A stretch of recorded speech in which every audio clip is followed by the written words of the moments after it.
নমস্কাৰ 24/7 সাৰকৰ বাবে ধন্যবাদ আৰু লৈ আহিছো এই মুহূৰ্তৰ অন্য এটা গুৰুতৰ বিষয় নিষিদ্ধ মাংসৰ বিষয় হৈছে এটা নাটক এইদৰে নিজৰ প্ৰতিক্ৰিয়া প্ৰকাশ কৰা দেখিবলৈ পোৱা গৈছে আমসুক আৰু খাদ্যৰ ৰাজনীতি কৰাতকৈ এবাৰ উন্নয়নৰ ৰাজনীতি কৰক বুলি মন্তব্য কৰিছে আমসুৰ তৰফৰ পৰা ৰাজ্যজুৰি অভিযান চলিছে নিষিদ্ধ মাংসক লৈ আৰু নিষিদ্ধ মাংস সন্দৰ্ভত আজি অভিযান চলিছে ৰাজ্যৰ বিভিন্ন প্ৰান্তত আৰু তাৰ মাজতে নিজৰ প্ৰতিক্ৰিয়া প্ৰকাশ কৰা হৈছে আমসুৰ তৰফৰ পৰা মুখ্যমন্ত্ৰী গৰাকীক উদ্দেশ্যি এই কথা উল্লেখ কৰিছে আমসুৰ তৰফৰ পৰা জনাইছো এই মুহূৰ্তত সবিশেষ আমি জনাইছো এই মুহূৰ্তত এটা গুৰুত্বপূৰ্ণ খবৰ নিষিদ্ধ মাংসৰ বিষয়ক লৈ এবাৰ খৰব হৈছে আমসু নিষিদ্ধ মাংসৰ বিষয়টোক লৈ আমসু আগৰে পৰা খৰব হৈ আছে আৰু নিষিদ্ধ মাংসৰ বিষয়টো এটা নাটক বুলি উল্লেখ কৰিছে ৰেজাউল কৰিম চৰকাৰে আৰু ইয়াৰ লগতে তেওঁ কৈছে যে ইয়াক লৈ কোনো ধৰণৰ প্ৰতিক্ৰিয়া প্ৰকাশ কৰিব নোখোজো কিয়নো এইটো হৈছে এটা নাটক মুখ্যমন্ত্ৰী গৰাকীৰ আৰু মুখ্যমন্ত্ৰীয়ে উন্নয়নৰ ৰাজনীতি কৰক ছাত্ৰসকলৰ ৰাজনীতি কৰক খোৱা খাদ্যক লৈ কৰা ৰাজনীতি তেওঁ বন্ধ কৰক বুলি উল্লেখ কৰিছে মুখ্যমন্ত্ৰীয়ে উচ্ছেদিত সকলৰ পুনৰ সংস্থাপনৰ ৰাজনীতি কৰক যি সকল লোকক মুখ্যমন্ত্ৰীয়ে বিভিন্ন জিলাসমূহৰ পৰা তেওঁ উচ্ছেদ কৰিছে নিষিদ্ধ মাংসৰ বিৰুদ্ধে চলোৱা অভিযানক লৈ প্ৰতিক্ৰিয়া ৰেজাউল কৰিম চৰকাৰে নিজৰ প্ৰতিক্ৰিয়া প্ৰকাশ কৰা দেখিবলৈ পোৱা গৈছে ৰাজ্যজুৰি একশন মুদত নামি পৰিছে অসম আৰক্ষী জিলাই জিলাই হাতত তালিকা লৈ অসম আৰক্ষীয়ে কৰিছে নিষিদ্ধ মাংসৰ বিৰুদ্ধে অভিযান আৰু এই অভিযানৰ প্ৰতিখন জিলাৰ পৰা 4-5 জনকৈ ব্যক্তি কৰা হৈছে আটক বহু পৰিমাণৰ নিষিদ্ধ মাংস কৰা হৈছে উদ্ধাৰ ৰাজ্য চৰকাৰৰ যি নিষিদ্ধ মাংসৰ ঘোষণা সেই আদেশকো কেৰেপ নকৰি একাংশ ব্যক্তিয়ে ৰমৰমীয়া অবাধ বেহা চলাই যোৱা দেখিবলৈ পোৱা গৈছিল নিষিদ্ধ মাংসৰ কেইবাখনো এনে ধৰণৰ হোটেল দেখিবলৈ পোৱা গৈছে য'ত নিষিদ্ধ মাংস এতিয়া তাত বহু পৰিমাণৰ ওলাইছে আৰু এই সমগ্ৰ বিষয় সন্দৰ্ভত ইতিমধ্যে ৰাজ্য চৰকাৰে যেটো নিৰ্দেশনা দিছে আৰু ইয়াৰ পিছতে একশন মুদত নামি পৰিছে অসম আৰক্ষী আৰু ইয়াৰ পিছত এবাৰ আমসুৰ তৰফৰ পৰা তেওঁলোকে প্ৰতিক্ৰিয়া প্ৰকাশ কৰিছে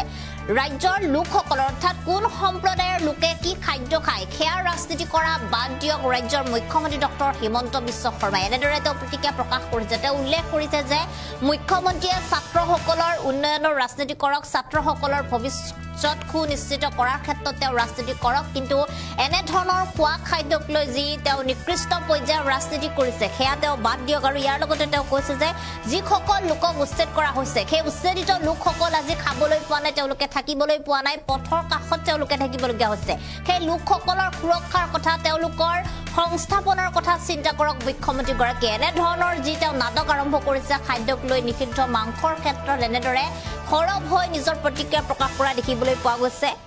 ৰেজাউল কৰিম চৰকাৰক তেওঁ এনেদৰে মন্তব্য কৰিছে আৰু এই মুহূৰ্তত তেখেতৰ কিছু মন্তব্য আছে সেই মন্তব্য আমি আপোনালোকক শুনাইছো নাটক মই আসলতে এইবিলাক বিষয় লৈ মাংসৰ বিষয় লৈ আসলতে আমসু এটা সামাজিক দায়বদ্ধ সংগঠন এইবিলাক লৈ আসলতে আমি কোনো ধৰণৰ প্ৰতিক্ৰিয়া প্ৰকাশ কৰিব বিচৰা নাই কিন্তু এটা কথা অসমবাসী ৰাইজে হদিয়াৰ পৰা ধুবুৰী বৰাকৰ পৰা ব্ৰহ্মপুত্ৰলৈকে সকলো ৰাইজে গম পাইছে যে মুখ্যমন্ত্ৰী ডাঙৰীয়াই প্ৰতিদিনে নিত্য নতুন এটাকে নাটক ৰচনা কৰে কাৰণ এইবিলাক কথা তেওঁলোকে নাজানে নেকি তেওঁলোকে ক'ত মাংস খায় মাংস বিক্ৰী কৰে আৰু কোনে কি খাব কোনে কেনেকৈ থাকিব সেইবোৰ মুখ্যমন্ত্ৰীৰ এখতিয়াৰৰ বিষয় নহয় মুখ্যমন্ত্ৰী উন্নয়নৰ ৰাজনীতি কৰক মুখ্যমন্ত্ৰী ছাত্ৰসকলৰ ৰাজনীতি কৰক মুখ্যমন্ত্ৰী উচ্ছেদিতক পুনৰ সংস্থাপনৰ ৰাজনীতি কৰক মুখ্যমন্ত্ৰী ৭১ পিছত থকা বাংলাদেশীখিনি বিতৰণ কৰা ৰাজনীতি কৰক মুখ্যমন্ত্ৰী অসমখন ৫খন ৰাজ্যৰ ভিতৰত আগুৱাই লৈ ৰাজনীতি কৰক এই মাংসৰ ৰাজনীতি কৰি কোনে কি খাইছে কোনে কোন পাকঘৰত কি ৰাখিছে এইবোৰ কথাবৰ্তা কৈ অসমৰ পৰিস্থিতি উত্তাল কৰি আচলতে পাব কি সেইকাৰণে মুখ্যমন্ত্ৰী ডাঙৰীয়াক মই বিনম্ৰতাৰে আহ্বান জনাইছোঁ যে ৰাজ্যখনৰ মুখ্যমন্ত্ৰী তেওঁ গতিকে ৰাজ্যখনৰ মুখ্যমন্ত্ৰী হৈ মই ভাবোঁ যে সকলো জাতি জনগোষ্ঠীক সম উন্নয়ন সম মৰ্যাদা সম বিকাশ আৰু সকলোকে সমন্বয়েৰে লৈ ৰাজ্যখন আগুৱাই লৈ যাওক এইবোৰ কথাবৰ্তা কৈ কিন্তু মুখ্যমন্ত্ৰীৰ চকীখন আৰু পাতল কৰি আছে আৰু মুখ্যমন্ত্ৰীৰ যিটো মৰ্যাদা আৰু গৰিমা সেইটো কিন্তু লাঘৱ কৰিছে গোটেই বিষয়টো এটা নাটক মই আসলতে এইবিলাক বিষয় লৈ মাংসৰ বিষয় লৈ আসলতে আমসু এটা সামাজিক দায়বদ্ধ সংগঠন এইবিলাক লৈ আসলতে আমি কোনো ধৰণৰ প্ৰতিক্ৰিয়া প্ৰকাশ কৰিব বিচৰা নাই কিন্তু এটা কথা অসমবাসী ৰাইজে হদিয়াৰ পৰা ধুবুৰী বৰাকৰ পৰা ব্ৰহ্মপুত্ৰলৈকে সকলো ৰাইজে গম পাইছে যে মুখ্যমন্ত্ৰী ডাঙৰীয়াই প্ৰতিদিনে নিত্য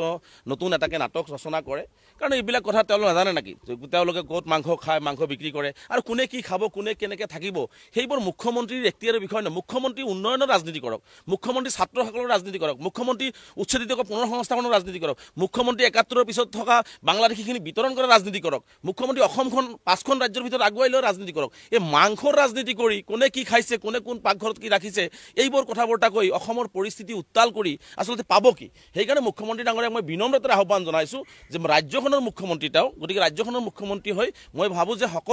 সকলো জাতি জনগোষ্ঠীক সমন্বয়ন সমমৰ্যাদা সমবিকাশ আৰু সকলোকে সমন্বয়েৰে লৈ ৰাজ্যখন আগুৱাই লৈ যাওক এইবোৰ কথা বতৰা কৈ কিন্তু মুখ্যমন্ত্ৰীৰ চকীখন আৰু পাতল কৰি আছে আৰু মুখ্যমন্ত্ৰীৰ যিটো মৰ্যাদা আৰু গৰিমা সেইটো কিন্তু লাঘৱ কৰিছে গোটেই বিষয়টো এটা নাটক মই আচলতে এইবিলাক বিষয় লৈ এই মাংসৰ বিষয় লৈ আচলতে আমচু এটা সামাজিক দায়বদ্ধ সংগঠন এইবিলাক লৈ আচলতে আমি কোনো ধৰণৰ প্ৰতিক্ৰিয়া প্ৰকাশ কৰিব বিচৰা নাই কিন্তু এটা কথা অসমবাসী ৰাইজে শদিয়াৰ পৰা ধুবুৰী বৰাকৰ পৰা ব্ৰহ্মপুত্ৰলৈকে সকলো ৰাইজে গম পাইছে যে মুখ্যমন্ত্ৰী ডাঙৰীয়াই প্ৰতিদিনে নিত্য নতুন এটাকে নাটক ৰচনা কৰে কাৰণ এইবিলাক কথা তেওঁলোকে নাজানে নেকি তেওঁলোকে ক'ত মাংস খায় মাংস বিক্ৰী কৰে আৰু কোনে কি খাব কোনে কেনেকৈ থাকিব সেইবোৰ মুখ্যমন্ত্ৰীৰ এখতিয়াৰৰ বিষয় নহয় মুখ্যমন্ত্ৰী উন্নয়নৰ ৰাজনীতি কৰক মুখ্যমন্ত্ৰী ছাত্ৰসকলৰ ৰাজনীতি কৰক মুখ্যমন্ত্ৰী উচ্ছেদিত পুনৰ সংস্থাপনৰ ৰাজনীতি কৰক মুখ্যমন্ত্ৰী 71ৰ পিছত থকা বাংলাদেশীখিনি বিতৰণ কৰা ৰাজনীতি কৰক মুখ্যমন্ত্ৰী অসমখন 5খন ৰাজ্যৰ ভিতৰত আগুৱাই লৈ ৰাজনীতি কৰক এই মাংসৰ ৰাজনীতি কৰি কোনে কি খাইছে কোনে কোন পাকঘৰত কি ৰাখিছে এইবোৰ কথাবৰ্তা কৈ অসমৰ পৰিস্থিতি উত্তাল কৰি আচলতে পাব কি সেইকাৰণে মুখ্যমন্ত্ৰী ডাঙৰীয়াক মই বিনম্ৰতাৰে আহ্বান জনাইছোঁ যে ৰাজ্যখনৰ মুখ্যমন্ত্ৰী তেওঁ গতিকে ৰাজ্যখনৰ মুখ্যমন্ত্ৰী হৈ মই ভাবোঁ যে সকলো জাতি জনগোষ্ঠীক সমন্বয়ন সমমৰ্যাদা সমবিকাশ আৰু সকলোকে সমন্বয়েৰে লৈ ৰাজ্যখন আগুৱাই লৈ যাওক এইবোৰ কথা বতৰা কৈ কিন্তু মুখ্যমন্ত্ৰীৰ চকীখন আৰু পাতল কৰি আছে আৰু মুখ্যমন্ত্ৰীৰ যিটো মৰ্যাদা গৰিমা সেইটো কিন্তু লাঘৱ কৰিছে